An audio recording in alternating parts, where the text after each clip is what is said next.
ladies and gentlemen, welcome to our show. Today's topic is going to be romantic relationships, intercultural romantic relationships, and we're also going to talk about how do first impressions construe or misconstrue a meeting of romantic intent. Well, yeah, as international students, we always find intercultural relationships attractive, but it's sometimes difficult as well because of the miscommunication and different cultural backgrounds and everything. We're gonna illustrate with examples that how those miscommunications take place and how should we deal with it. And we have two experts who are gonna explain the situation and explain the scenario in detail as well. So enjoy the show. And so said, how are you? Hi, it's really nice to meet you. My name's Ashley. What's yours? Hello, Ashley. It's very nice to meet you too. I'm pleased to be here. You are very beautiful. Oh, thank you. Where are you from? I'm from Bombay in India. Where are you from? Well, I'm from North Carolina in the States. I love all the open space and mountains. I don't know much about India. It must be awesome to live somewhere so exotic. Yes, you and your family must be introduced to my family one day. Oh, we'll see. That's sweet of you. How old are you, Ashley? I'm 24. 24. Do you have children? Oh, no. And you're not married, but you're so beautiful. Are your parents not disappointed that you are not married? Why should I be married at 24? There's no rush. Maybe it's different in India. Do you want to have children? Yeah, sure. 2 girls would be really nice. Girls are lovely, but boys are better. They keep a family. Oh, I don't agree. In my country, boys and girls are equal. And I'm not ready for children anyway. I mean, I want to focus on my career first. Oh, okay. That's new for me. I believe women should better stay home and look after the kids. Oh, okay. Anyway, you are a very attractive woman, Ashley. You must have had many sexual partners. What? I'm sorry, that's none of your business.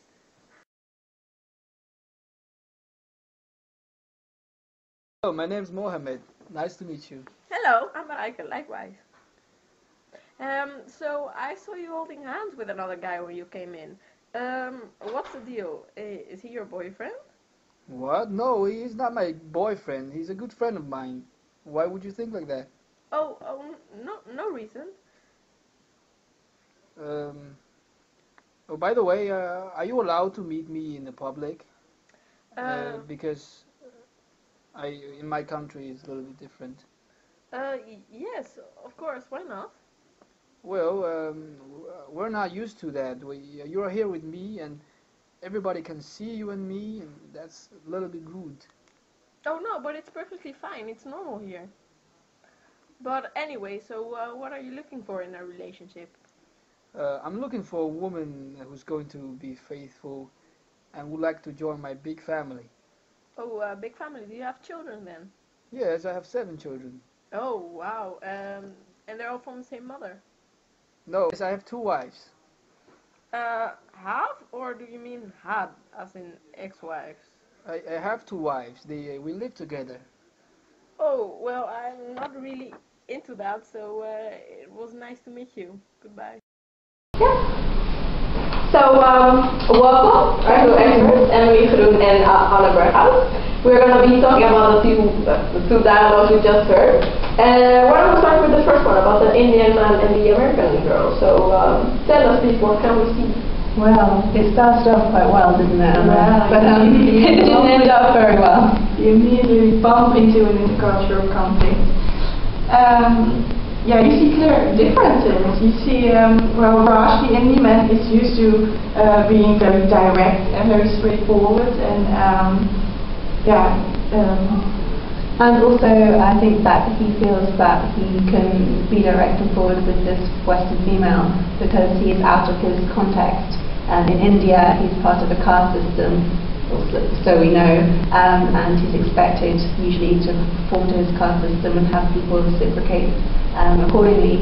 And this woman, she's a Westerner, she's going to treat him the way that she treats everyone else. It's usually a very individualist idea that everyone's equal when you make something of yourself rather than being prescribed to you.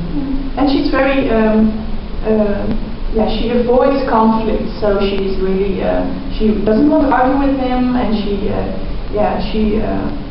willing to accept the fact that he's different from her own culture, so she isn't trying to be polite, right? But however, he can't seem to, he knows that she is different from him in his culture because he kind of attributes ideas about her.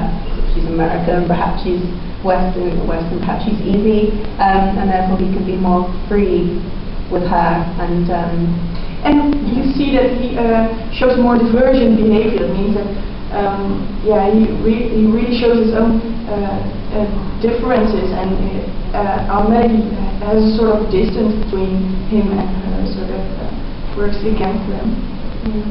That can also be seen perhaps with the way they introduce themselves. She's very direct with him as well, and that comes back to having anxiety, uncertainty, and trying to get rid of that through conversational dialogue. And the more you talk, the less anxiety you have.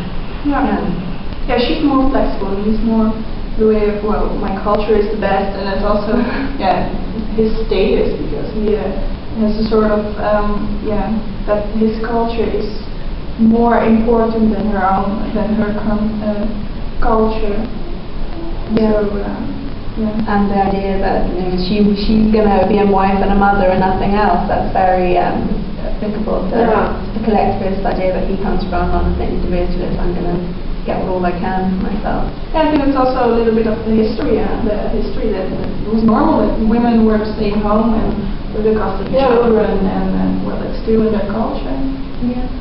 Oh, and that was very funny. Do you remember, if we look back at the clip, the sexual partners quote, she was tolerating his answers and trying to be nice and amiable, but after that, he was just trying to get lucky, I think.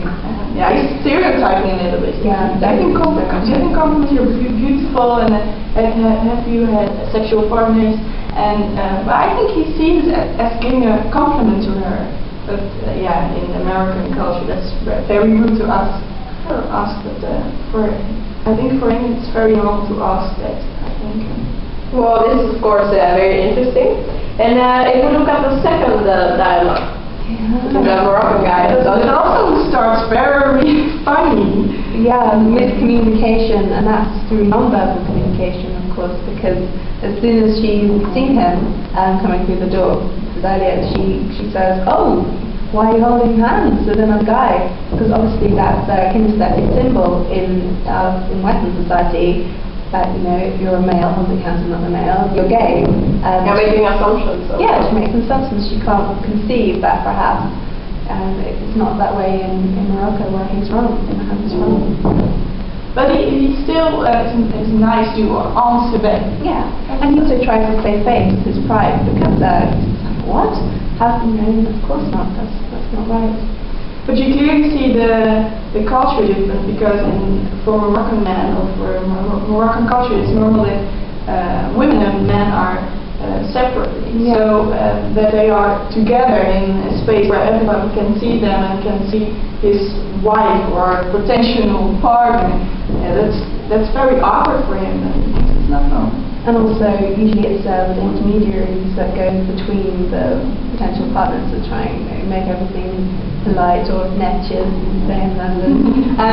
And he says, "Oh, this is very strange for me to be in this situation, because usually he's just there, and it's not. They're not usually together in public in that kind of way. And also privately at home, they have special areas for women as well." Yeah.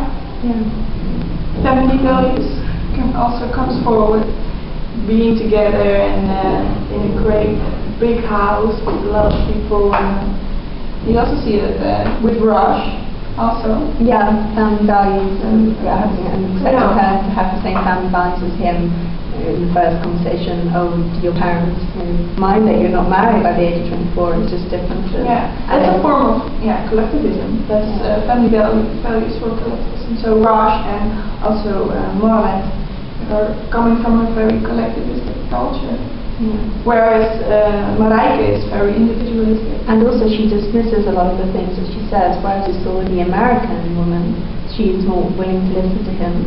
The Dutch woman, she's ready to say, oh, no, that's not okay. And she's very individualistic because she really, she needs to clarify everything that he says, be direct, get the right answer from him. And eventually she does get the right answer from him. And she happy with that answer, is she? Yeah, it's very normal, apparently, to have several lines. Yeah.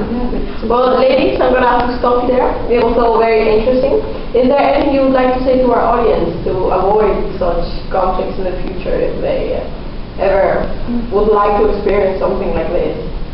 Just try to understand each other and not to stereotype. Stereotyping can be positive as well as negative, but if you attribute certain ideas on it's very risky to stereotype. It's very risky, so you should just be careful and trying to understand as much as possible. Yeah, and it can be interesting. Yeah. Well, thank you very much. Thank you for being here. And of course, this is all we have time for, so see you next time. Yeah.